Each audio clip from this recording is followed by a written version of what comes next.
신경계, 그러니까 중추신경계, 말초신경계, 그런데 어떤 병이 생겼을 때 그것을 주로 수술로 치료하는 과가 신경외과입니다. 그래서 신경외과는 이렇게 이 분과로 나뉘어져 있는데 뇌혈관을 주로 담당하는 뇌혈관외과하고 뇌종양, 소아, 좀 낯설은 정위기능, 그리고 외상, 척추 이렇게 나뉘어서 진료를 하고 있습니다. 그래서 이런 환자들의 이제 환자 분포를 보면은 제일 많은 게 이제 척추가 좀 많죠. 아무래도 척추 분야가 좀 많고, 그다음 뇌혈관, 외상, 뇌종양. 근데 이제 제가 주로 하고 있는 정위 기능 이 분야는 가장 작은 환자 분포를 갖고 있는 그런 분과 중에 하나입니다. 그래서 이 정위기능신경외과는 주로 아주 특정된 질환들을 치료를 하고 운동기능장애라든지 통증 이런 것들을 수술을 하고 그런 과인데, 정위기능신경외과는 어떤 병이냐면 뇌혈관이나 뇌종양처럼 어떤 그 뇌 구조적인 문제를 일으켜서 생명을 위협하는 질환 쪽보다는 뇌의 어떤 병 때문에 생활이 힘들거나 통증이 있거나 그리고 불편하거나 그런 것을 치료하는 신경외과 분야예요. 그러니까 생명을 다루는 쪽보다는 이 신경계에서 오는 불편함을 수술적으로 치료하는 그런 분야가 되겠죠. 그래서 대표적인 병들이 이제 운동기능장애에서 운동 쪽에서 문제가 생기는 이런 파킨슨 병이라든지 근긴장 이상증 이런 것들을 요런 정위 기능 틀을 이용을 해서 수술을 하게 돼서 정위 기능이라고 합니다. 그래서 이런 것들을 수술을 하고, 또 통증은 신경병증성 통증, 우리가 살면서 통증을 안 느껴보는 사람은 없죠. 저는 지금도 허리가 아픈데 그 통증은 크게 두 가지로 나눌 수가 있어요. 하나는 생리적 통증, 그러니까 정상적인 통증이죠. 우리가 통증이 아주 정상적으로 느껴지는 그런 통증은 우리의 건강에 어떤 위험 신호를 보내주는 그런 좋은 그겁니다. 그러니까 예를 들어서 팔이 부러졌는데 통증이 없으면 그냥 막 휘두르고 다니다가 팔이 완전히 망가지겠죠. 그러니까 통증은 우리 몸에 뭘 지켜주는 그런 워닝 사인으로 나타나는 그런 건데, 그런 통증을 느끼게 하는 우리 몸의 정상적인 그런 통로가 있어요. 그런데 그 통로가 망가지거나 그쪽에 무슨 병이 생기면 신경병증성 통증이라는 게 생겨요. 그러니까 신경 자체가 망가져 생기는 병증. 그러니까 이거는 만성 통증이라든지 그런 것들로 주로 발전을 하게 되죠. 그 중에 이제 대표적인 게 얼굴 아픈 3차 신경통이라는 병이에요. 그리고 또 저희가 다루는 게 이제 방사선 수술, 뇌전증, 전에 간질이라고 알려진 뇌전증. 그리고 요즘은 지금 하고 있지만 아직 확실히 우리나라에서는 많이 활발하게 안 되고 있는 이 우울증, 강박증 같은 이런 정신질환에 대해서도 수술로 치료를 하게 되고 있고, 가장 핫 이슈가 되고 있는 이런 치매, 그리고 알코올, 약물 중독 같은 거에도 수술로 치료를 하면서 좋아지는 그런 치료를 하는 분야예요. 그래서 뇌신경 기능장애, 뇌신경이라는 거는 우리 뇌에 이런 신경들이 나옵니다. 그러니까 12개의 신경이 이렇게 쌍으로 나와서 12쌍의 뇌신경이 있는데, 대표적인 게 이 냄새를 맡는 후각신경, 보는 시각신경 이런 게 있는데, 이 중에 얼굴의 감각을 담당하는 신경이 3차 신경이에요. 이렇게 양쪽으로 이렇게 나오게 되는데, 3차가 왜 3차냐 하면 1차, 2차, 3차, 4차 그게 아니라 세 개의 신경이 이렇게 교차를 해서 나온다. 그래서 이렇게 보시다시피 이 세 개 신경이 이렇게 있는데 교차해서 나온다. 그래서 3차 신경이에요. 그래서 이 3차 신경은 얼굴에 요 이마, 뺨, 턱 요게 감각을 담당하는 신경이에요.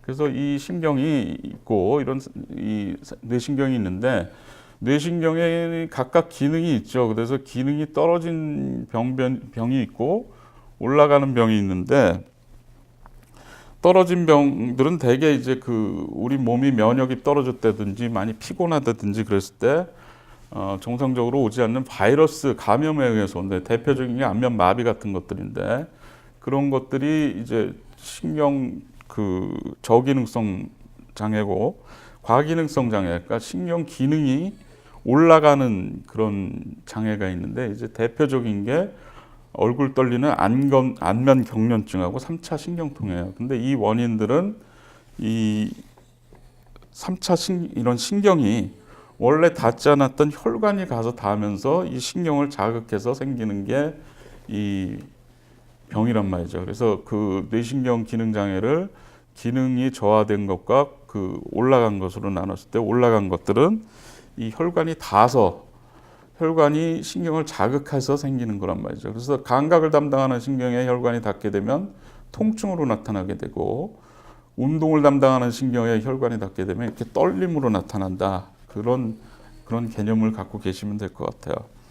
근데 얼굴이 아프다고 해서 다 3차 신경통이 아니고 얼굴 아픈 그게 이런 특징을 갖고 있어야 돼요. 그러니까 지속적으로 계속 아픈 게 아니라 이런 아주 예리하고 뭐 칼로 베이는 듯하고 정겨우는 듯한 통증이 수초 내지 수분간 찌릿하게 왔다가 사라지는 게 반복이 돼요. 하루에 뭐 계속해서 그런 게 와서 뭐 일상생활도 어려울 정도로 막 그렇게 오고 아까 말씀드렸듯이 이런 분지를 따라서 이마, 뺨, 턱 대개 한 분지나 요 두 분지에 통해서 얼굴이 한쪽 얼굴만 그러니까 양쪽으로 오는 경우는 거의 없고 한쪽만 얼굴이 이렇게 아픈 병입니다. 그리고 어떤 아까 그 사진에서도 잠깐 나왔듯이 양치질할 때 또는 그 이렇게 가벼운 접촉, 그 아까 신경병증성 통증은 그 뭐 이렇게 이쁘다 그렇게 만져주는데 아픔을 느끼면 그건 정상적인 통증이 아니죠. 그러니까 그런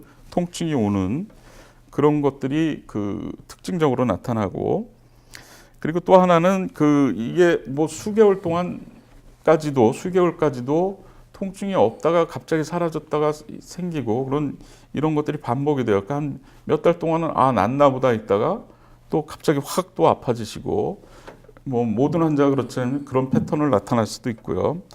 그리고 주무실 땐 안 아파요. 그러니까 깨면 아프단 말이죠. 그리고 예방적으로 이렇게 간질 예방약을 주면 통증이 사라지는 게 진단에도 상당히 도움이 됩니다. 그래서 대개 보면은 매년 한 10만 명에서 5, 6명 정도 발생을 한단 말이에요. 그러니까 우리나라에서 지금 이 3차 신경통이라고 진단된 환자들이 한 8만 명 정도가 있고 그런 환자들이 있고 남자에 비해서는 여성의 한 2배 정도가 많이 발생을 합니다. 그리고 5, 60대 가장 많이 발생하고 연세가 들수록 더 많이 발생하는 패턴을 보입니다. 그래서 위험인자는 이게 신경이 변화가 오는 거기 때문에 신경 변화가 오는 대표적인 질환이 다발성 경화증이라는 병이고 연세 드신 분들한테는 고혈압이 좀 그 위험인자로 작용을 해요. 혈압이 높으면 혈관이 원래 이 자리에 있던 게 혈관 자체가 이렇게 좀 움직여서 이쪽으로 갈 수 있는, 그러니까 신경 쪽으로 갈 수 있는 그런 그 위험성이 있기 때문에 그 다발성 경화증하고 고혈압이 위험인자로 작용을 할 수 있고 특발성하고 2차성, 2차성은 또 그 특발성이라는 건 혈관이 닿아서 생긴 거고 2차성은 뭐 뇌종양이나 뇌혈관 기형 같은 게 신경을 압박을 해서 생기는 2차성 질환을 두 개로 나눌 수가 있어요. 이게 특징적인 그림이 이렇게 양치하다가 찌릿하게 아파서 얼굴이 그 일그러지는, 그러니까 이 통증 정도는 우리가 통증을 통증 강도를 분류를 할 때 10단계까지를 보는데 10단계는 이렇게 아프느니 차라리 죽는 게 낫다 할 정도까지 아픈 게 10단계예요. 근데 이 3차 신경통의 통증은 대개 8에서 7, 그러니까 뭐 삶의 질이 무지하게 떨어지니까 일상생활도 못할 정도로 많이 아프신 그 격렬한 통증이 온단 말이에요.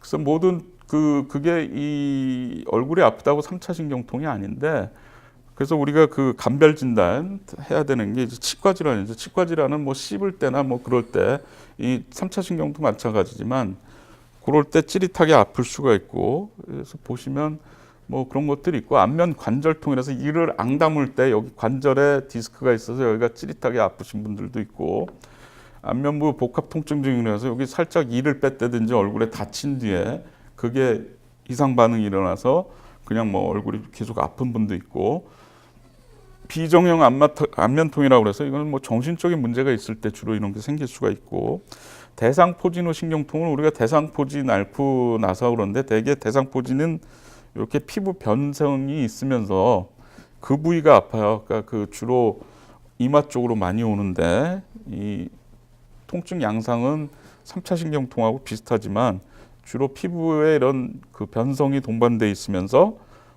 이마 쪽이 주로 아픈 게 특징으로 나타나죠. 그래서 진단은 아까 말씀드린 그 특징적인 그런 통증 패턴이 나타나는 환자를, 그래서 아까 말씀드린 그 신경에 혈관이 다 있나 확인을 하기 위해서는 혈관하고 신경이 나오는 MRA라는 검사가 있어요. 이렇게 보시면 여기가 3차 신경이고 여기 혈관인데, 이렇게 혈관이 가서 딱 다 있는 게 보이면 이게 3차 신경통이 맞구나, 이렇게 진단이 가능할 수가 있습니다. 뭐 MRI 여러 가지 기법인데 뭐 요즘은 더 좋아서 이렇게 3차원적으로도 볼 수 있고, 요 신경에 혈관이 다 있는 것들을 볼 수가 있는 그런 검사를 해서 그 진단을 하게 됩니다. 그래서 치료는 크게 네 가지로 나눌 수가 있어요. 그러니까 그 약물 치료, 그리고 경피적 치료라는 건 그 피부에 어떤 바늘을 꽂아서 할 수 있는 치료, 그리고 방사선 수술, 그리고 머리를 열어서 미세혈관 감압술이라는 수술을 하는 방법으로 크게 네 가지로 나눌 수가 있습니다. 그래서 약물 치료는 이제 항전간제라고 그래가지고 간질 예방약인데, 제일 대표적인 게 이 카바마제핀이라든지 테그레톨 같은 약인데, 이 약을 쓰면은 되게 통증 효과가 한 90% 정도가 없어져요. 그리고 이런 분들이 또 우울증도 같이 오기 때문에 항우울제, 그리고 정신적으로 또 그런 게 와서 이런 약들을 계속 쓸 수가 있는데, 장점은 이거는 뭐 그냥 몸에 아무 되지 않고 그냥 치료를 할 수 있는, 약물 치료 그 자체가 장점이고, 단점이라면 이런 한번 3차 신경통이 진단이 되면 고혈압 당뇨병처럼 이건 평생 약을 드셔야 돼요. 약을 끊으면 또 아파요. 그러니까 뭐 이 약을 한 달 내지 두 달을 드시면 이 병이 납니다. 그게 아니란 말이죠. 아까 말씀드렸듯이 원인은 대부분이 혈관 압박에 의해서 생긴 거기 때문에 그런 원인적인 게 제거가 안 됐기 때문에 통증을 경감시키고 이렇게 억제하는 효과가 있는 거지, 이걸로 해서 완치는 되지가 않는다는 게 단점이고, 또 이 항전간제라는 게 좀 사람을 멍하게 만들고 어지럼증 뭐 이런 약물 부작용이 좀 많이 올 수가 있다는 게 단점이에요. 그리고 경피적 시술은 여기 요 얼굴 요 부분에다가 바늘을 꽂아서 요 신경 요 나오는 부위에 이런 고주파열 치료기나 글라이세롤 같은 약품이나 풍선 등을 집어넣어서 그 부분을 신경 자체를 이렇게 압박을 하는, 그 압박을 해서 좋아지게 하는 건데, 장점은 아주 최소 침습적 바늘만 찔러요. 그리고 입원 기간이라든지 국소 마취를 해서 상당히 짧고 고령군도 가능하고 상대적으로 좀 비용이 싸다는 게 장점이고, 단점은 이게 좀 재발률이 높다는 거, 그리고 완치율이 낮다는 거, 그러니까 이걸로 해서 안면 감각 이상, 이게 더 통증보다 불편하다는 분들이 있는데 얼굴에 감각이 떨어지는 그런 것들이 오는 게 단점이에요. 방사선 수술은 이거는 뭐 가장 비침습적이에요. 이거는 그러니까 방사선으로 이 신경을 이렇게 누워 있으면 가서 찢어버리는 건데, 방사선이 이 신경을 좀 파괴하는 그런 거란 말이죠. 그래서 이런 많이 들으셨겠죠. 노발리스라든지 감마나이프, 사이버나이프, 저희 병원은 노발리스가 있어서 가능한데, 이런 방사선 수술은 그 뭐 한 90세 노인도 하실 수가 있고, 그렇지만 효과가 즉각적으로 나타나질 않아요. 이 방사선이 일할 동안 대개 한 일주일에서 열흘 정도 있을 수 있고, 완치율이 가장 좀 떨어지고, 그리고 상대적으로 고비용이라는 게 단점이에요. 그래서 뭐 이런 것들은 수술을 하는 경우는 이런 그 MRA에서 압박 혈관이 안 보인다든지 이런 환자들에 대해서는 경피적이라든지 방사선 수술을 시행하게 됩니다. 그리고 저희가 주로 하는 미세혈관 감압술이라는 건 머리를 열어서 하는 건데, 이게 전신 마취하는데 뭐 문제가 없고, 그리고 MRI상에서 혈관이 신경을 압박하는 명확하게 보이는 경우, 그리고 평생 약을 먹는다든지 재발률 높은 치료를 하는 것보단 한 방에 완치하고 싶다, 그런 거를 원하시는 환자분들에 대해서는 이 수술을 하게 되죠. 그래서 장점은 가장 높은 게 이제 근본적인 치료이기 때문에 완치율이 가장 높은 게 장점이고, 단점은 수술을 한다는 것 자체가 단점이에요. 전신마 치료. 그래서 그에 따른 부작용이 한 3% 정도에서 올 수가 있어요. 그 가장 많이 오는 게 이 3차 신경 여포로 이 청신경, 듣는 신경이 지나가기 때문에 청력 감퇴가 좀 올 수가 있는데 100명 중에 한 2~3명 정도가 올 수가 있어요. 그리고 이게 아무래도 수술을 하시는 거기 때문에 입원 기간이 다른 뭐 방사선 수술이나 경피적 수술 같은 경우는 한 3일인데 이 경우는 한 일주일에서 9일 정도 입원을 해야 된다는 거, 그게 좀 단점으로 작용을 할 수가 있죠. 그래서 이게 효과를 비교해 보면 뭐 수술 직후 그 통증이 없어지는 거는 이제 미세혈관 감압술에 이게 좋은데 재발률 면에서는 미세혈관 감압술이 가장 좋고 재발률 상대적으로 이건 10% 다 이상이고 뭐 50%까지 갈 수 있고 안면 감각 이상은 여기 고주파열 치료는 거의 100% 온다고 보면 돼요. 그러니까 이 안면이 먹먹해진다는 거 그런 게 있고 수술 후 후유증은 뭐 아까 말씀드렸듯이 한 3% 정도에서 올 수 있다는 게 그렇고 그걸로 인해서 이 수술로 인해서 사망할 수 있는 경우도 한 1000명 중에 3명 정도 올 수 있다는 게 이제 이 평균적 치료 효과 비교죠. 그래서 오늘 여러분 계속 꼭 갖고 가셔야 될 메시지는 뭐냐면 얼굴 한쪽 뺨, 턱, 이마 중에 한 부분 내지 또는 두세 부분에 평소에 경험하지 못했던 아주 극심한 통증이 발생하고 오면 3차 신경통으로 의심을 해보셔야 되고 전문 의사, 특히 신경과는 주로 약물만 치료하는 데인데 신경외과는 아까 말씀드린 모든 치료가 가능하기 때문에 이 전문 의사한테 가셔서 꼭 진단을 받으시는 게 가장 중요하고 또 진단이 되면 아까 보셨다시피 이런 다양한 치료 방법이 있어요. 그래서 각각 장단점이 있으니까 전문 의사 조언에 따라서 환자분의 상태와 선호에 따라서 선택을 하시면 아주 치료가 잘 되는 병입니다. 감사합니다.